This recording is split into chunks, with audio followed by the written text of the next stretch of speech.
வெண்பாவை தேடி போன மல்லிக்கு பெரிய ஒரு ஏமாற்றம் தான். அந்த ஏமாற்றம் இருந்தா கூட மல்லி தொடர்ந்து வெண்பா அங்க தான் இருக்கிறாங்க. இந்த ஹாஸ்பிட்டல்ல தான் இருக்கிறாங்க.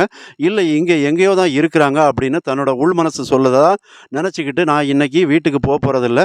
இங்கேயே தான் தங்க போறேன் அப்படிங்கிற ஒரு முடிவோட தான் இருக்கிறாங்க. அப்ப இந்த விஷயத்த தான் விஜய் கிட்ட பேசணும் அப்படின்னு நெனைக்கிறாங்க. அப்ப நாகு மூலமா தான் அந்த ஃபோன் வந்து மல்லி வந்து பேசுறாங்க. அப்ப அதுல வந்து கேட்டுக்கிட்டு தான் விஜய் இருக்கிறாங்க. மல்லி சொல்லக்கூடிய அத்தன விஷயத்தையும் விஜய் வந்து கேட்குறாங்க. இப்போ மல்லி இந்த அளவுக்கு கஷ்டப்படுறது யாருக்காக அப்படின்னா, வெண்பாவுக்காக. அதே நேரத்தில விஜய் பெத்த பிள்ளைக்காக.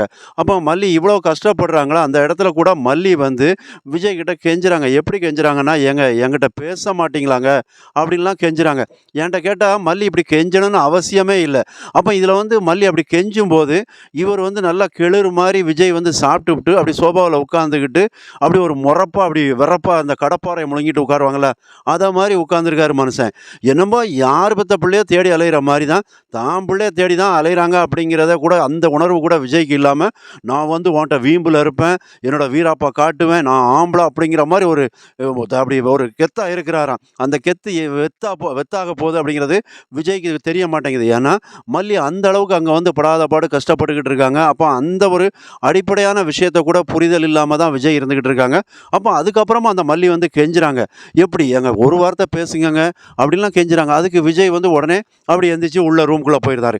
இதெல்லாம் விஜய்க்கு வந்து சரியே இல்ல. ஏன்னா மல்லி வந்து இந்த வீட்டுக்குள்ள வந்த பிறகு தான் வெண்பா அவ்வளோ சந்தோஷமா இருக்கிறாங்க. அப்ப அத வந்து விஜய் நெனச்சு பார்க்கணும். ஆனா அவரு இனிமே நெனச்சு பார்க்க போறதில்ல. இனி அவர் மாற போறதில்ல. எப்ப ஆனாலும் "ஏய் மல்லி" அப்படின்னு அந்த மாரி ஒரு சவுண்ட விட்டுக்கிட்டு, மல்லி காலங்காலத்துக்கும் இவருக்கு பணிவிடை செஞ்சுக்கிட்டு, ஒரு மாரி அந்த மாரி வாழணும்னு தான் நெனைக்கிறாருன்னு நெனைக்கிறேன். அத தூண்டி விடுறது யாருன்னா, அந்த ராஜி தூண்டி விட்டுக்கிட்டு இருக்காங்க. இது ஒரு பக்கம் இருந்தாலும், என்ட்ட கேட்டா மல்லி வந்து இந்த மாரி விஜய் கிட்ட கெஞ்சணும்னு தேவையில்ல.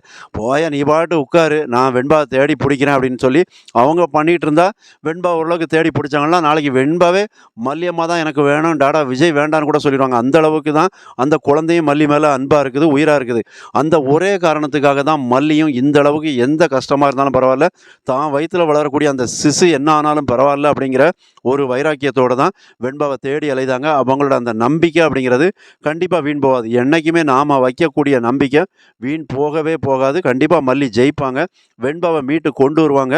மறக்காம சேனல சப்ஸ்கிரைப் பண்ணுங்க, கமெண்ட் பண்ணுங்க. நன்றி.